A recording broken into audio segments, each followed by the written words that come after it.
Assalamualaikum warahmatullahi wabarakatuh.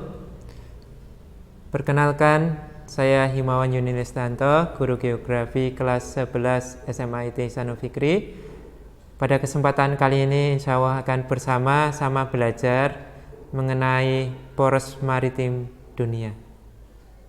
Semoga kalian yang ada di rumah senantiasa diberikan kesehatan, kesemangatan di dalam belajar.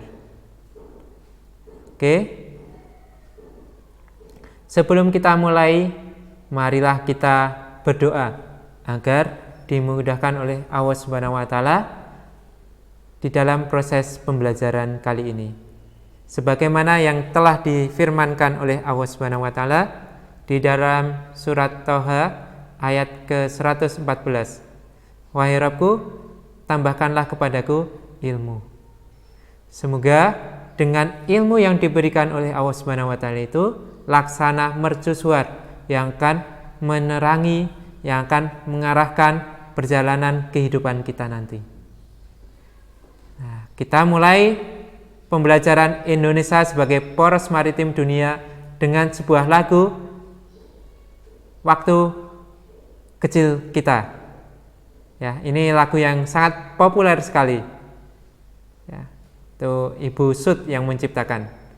Lagunya memiliki lirik, nenek moyangku orang pelaut, gemar mengarung luas samudra, menerjang ombak tiada takut, menempuh badai sudah biasa.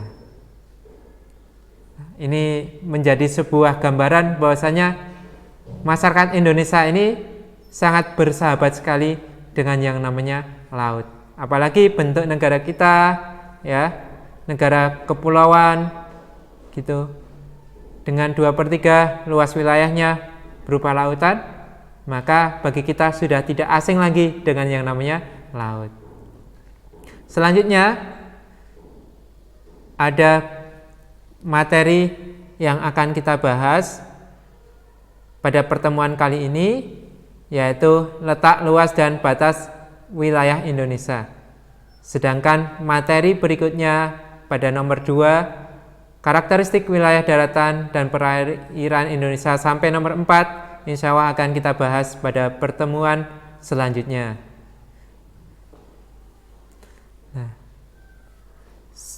kita melihat dari apa yang telah dipaparkan oleh Presiden Joko Widodo pada waktu pelantikan tanggal 20 Oktober 2014.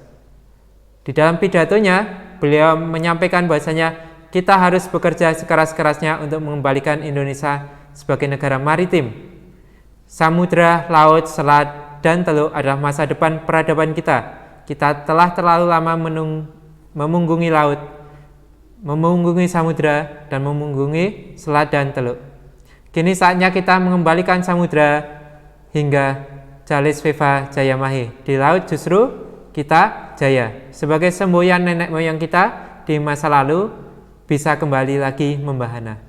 Itulah adalah arah pembangunan, ya, Presiden Joko Widodo untuk mengembalikan, ya, kejayaan Indonesia. Akan tetapi kita harus memperjelas, ya, apa itu perbedaan kelautan, maritim, dan bahari.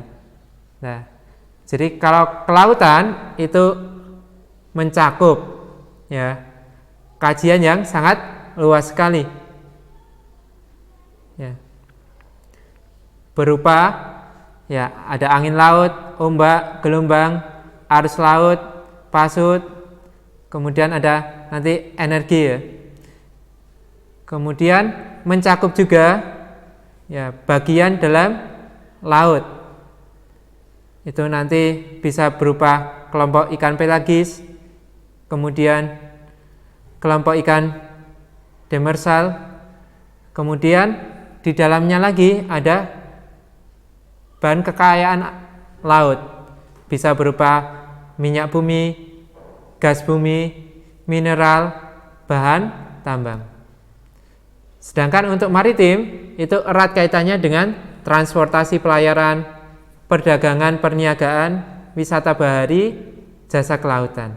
Nah, jadi ketika kita membahas tentang maritim, maka kita membahas tentang 4 aspek tadi: transportasi, perdagangan, wisata bahari, dan jasa kelautan.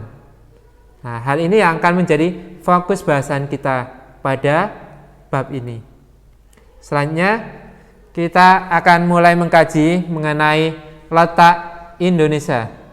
Jadi letak Indonesia itu bisa diklasifikasikan menjadi beberapa macam. Yang pertama adalah letak astronomis yang didasarkan pada letak lintang dan bujur.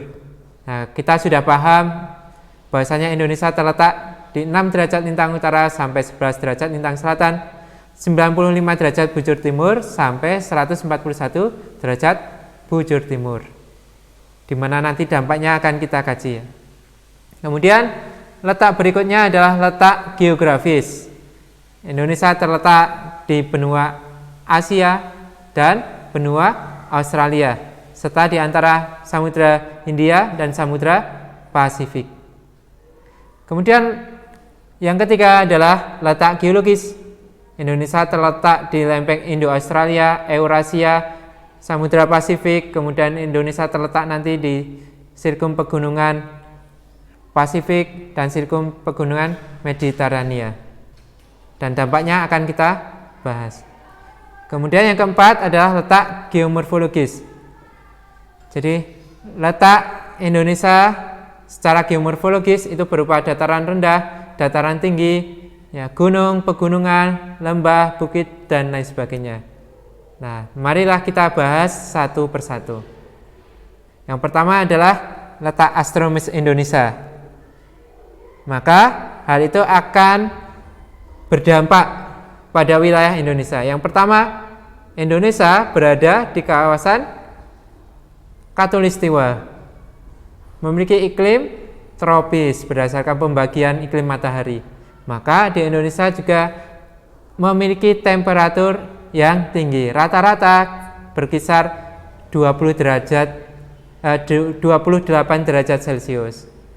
Hal ini sangat cocok sekali bagi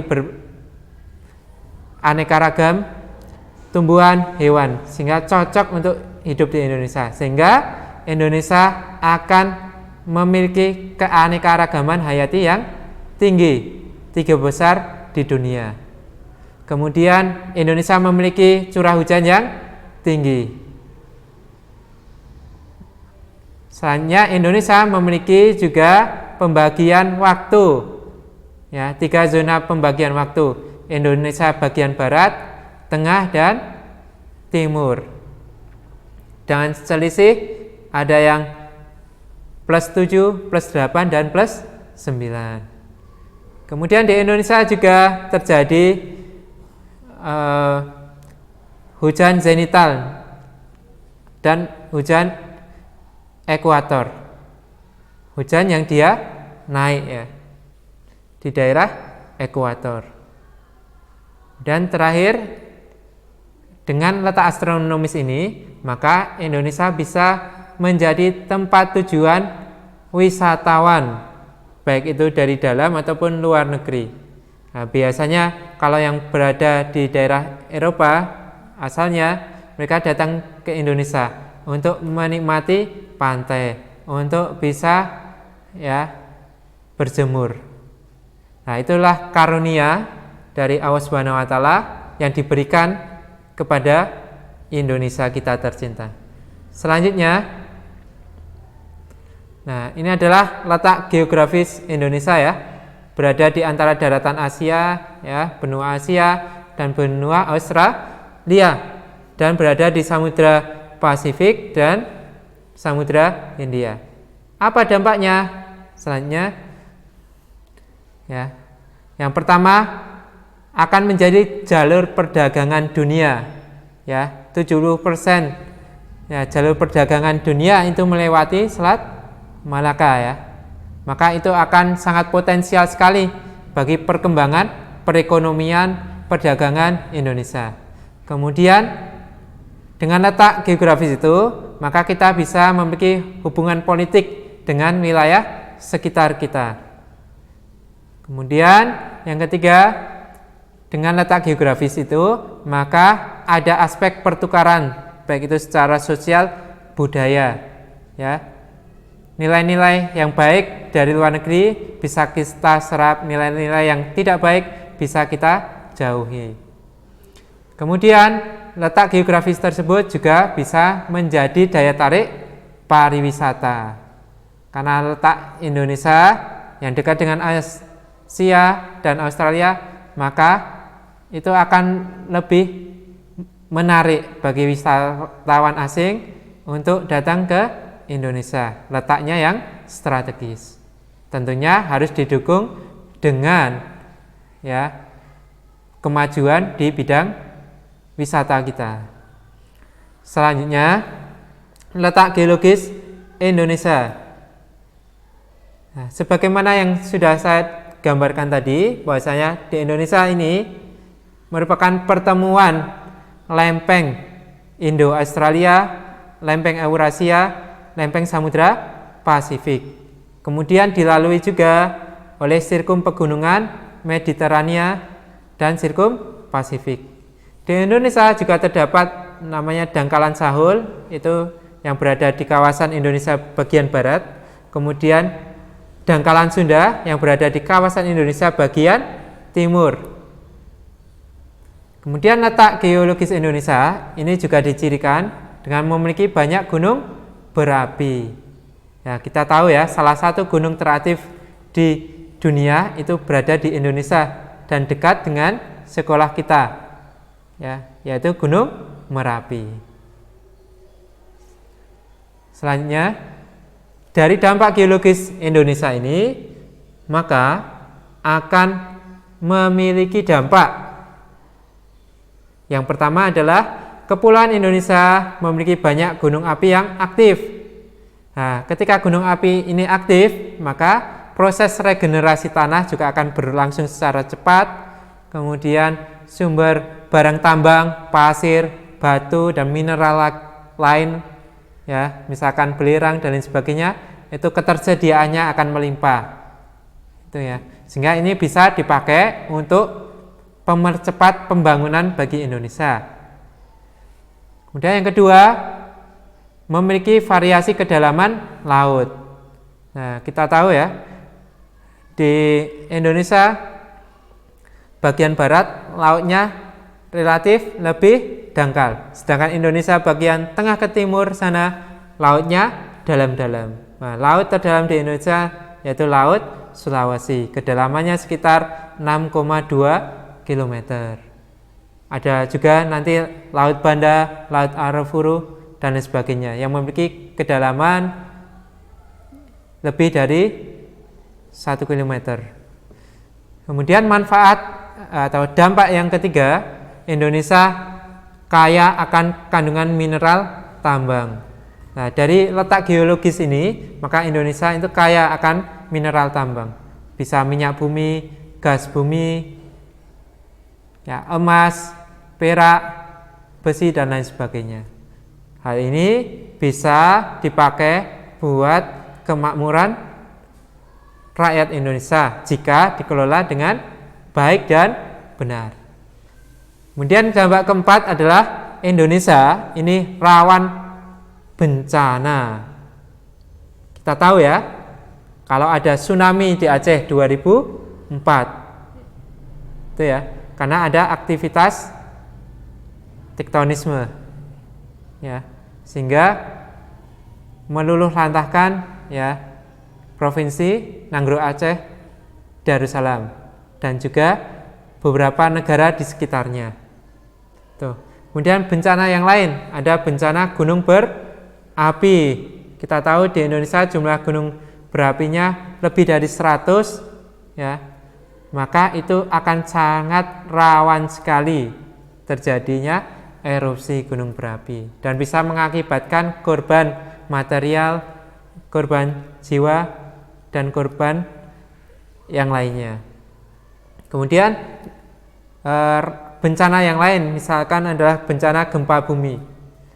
Ya, kita tahu di Indonesia juga merupakan pertemuan 3 lempeng, maka di Indonesia akan sangat rawan sekali terjadinya gempa bumi. Kalau kalian mengunduh aplikasi ya, info BMKG ya, BMKG itu Badan Meteorologi, Klimatologi, dan Geofisika.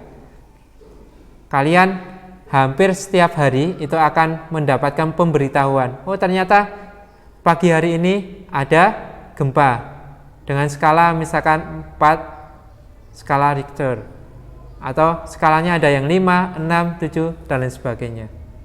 Hal ini menandakan bahwasanya di Indonesia ini sangat sering berpotensi terjadinya gempa bumi. Nah, hal ini akibat dari letak geologis Indonesia.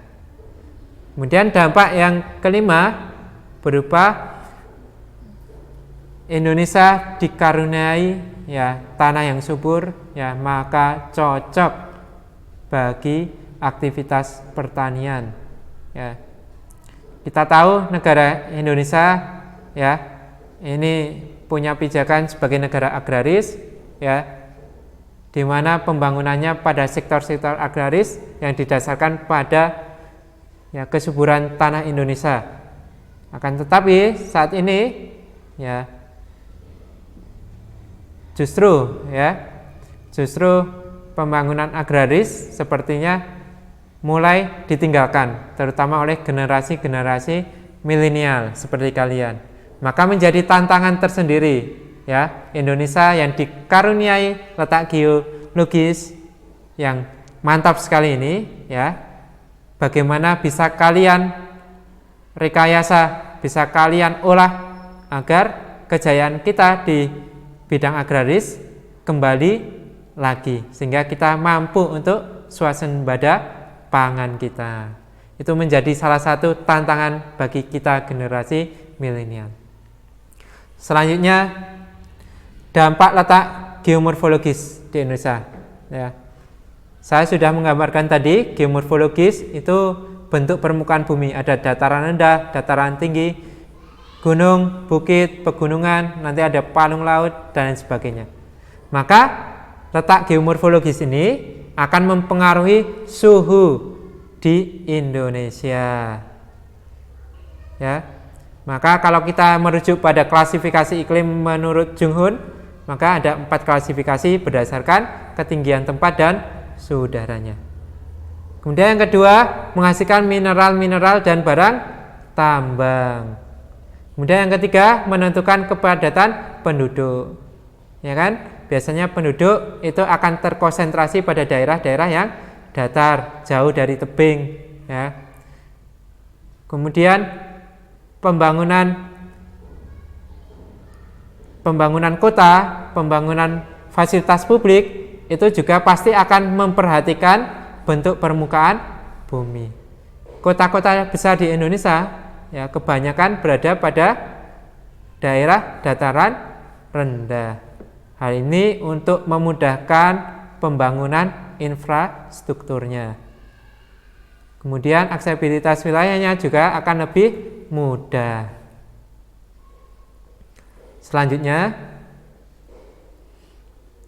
nah, kita akan mengkaji tentang wilayah kedaulatan dan yurisdiksi Indonesia. Nah, kalau kita melihat peta di slide, maka kita bisa melihat ya di Indonesia itu lautnya terdiri atas Laut Nusantara, kemudian laut teritorial yang dihitung 12 mil dari bibir pantai. Kemudian ada zona ekonomi eksklusif yang dihitung 200 mil, di mana kita bisa melakukan aktivitas pertambangan, perikanan, perdagangan di situ. Nah, ini adalah wilayah kedaulatan dan yurisdiksi Indonesia. Kemudian Indonesia juga memiliki perbatasan laut dengan 10 negara tetangga kita. Ada India, Thailand, Malaysia, Singapura, Vietnam, kemudian ada Filipina, kemudian Timor Leste, kemudian Australia, kemudian Republik Kepulauan Palau, kemudian Papua Nugini. Sedangkan perbatasan darat itu hanya dengan 3 negara, yaitu negara Malaysia, kemudian Timur Leste, dan Papua Nugini. Hal ini tentunya bisa menjadi keuntungan ataupun bisa menjadi kerugian ketika kita tidak menempatkan dengan benar. Selanjutnya, di Indonesia juga memiliki 12 pulau terluar yang perlu mendapatkan perhatian. Ya, pulau tersebut bisa berupa Pulau Berhala, kemudian Pulau Marote, Miangas, Marampil, Fani, Bras, kemudian Pulau Dana, Pulau Badek, kemudian Pulau Fani, kemudian Pulau Mamure, dan pulau-pulau yang lainnya. Hal ini perlu perhatian karena pulau-pulau tersebut masih masuk ke dalam wilayah Indonesia yang tercinta. Selanjutnya, ini ada beberapa pulau-pulau yang kecil-kecil juga yang tentunya perlu diperhatikan oleh pemerintah agar tetap menjadi wilayah Indonesia. Nah, di Indonesia sendiri ini ya memiliki panjang pantai sepanjang 95.181 km. Panjang pantai yang kedua di dunia setelah Kanada. Kemudian jumlah pulaunya ada 17.504 pulau. Akan tapi belum semuanya diberi nama. Kemudian luas lautnya sekitar 5,8 juta kilometer persegi. Dengan ada 12 lautan, 39 selat besar. Di mana ada 4 selat di Indonesia yang itu merupakan selat yang dipakai untuk perdagangan dunia.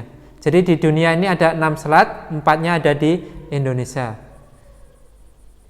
Kemudian ada sekitar 161 juta masyarakat atau 60% penduduk Indonesia itu tinggal di daerah pesisir.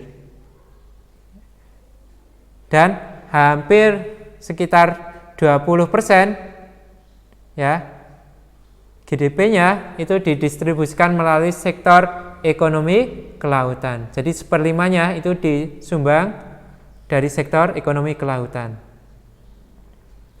Oke, saya kira itu saja materi kita pada kesempatan kali ini. Insya Allah kita akan lanjutkan pada kesempatan berikutnya, mengkaji tentang karakteristik darat Indonesia, kemudian transportasi kelautan di Indonesia dan potensi kelautan di Indonesia. Pastinya di dalam pemaparan materi ini masih banyak kekurangan, saya mohon maaf. Terakhir, pantun ada ian makan biji selasi. Cukup sekian dan terima kasih. Syukron. Wassalamualaikum warahmatullahi wabarakatuh. Ini tidak persiapan.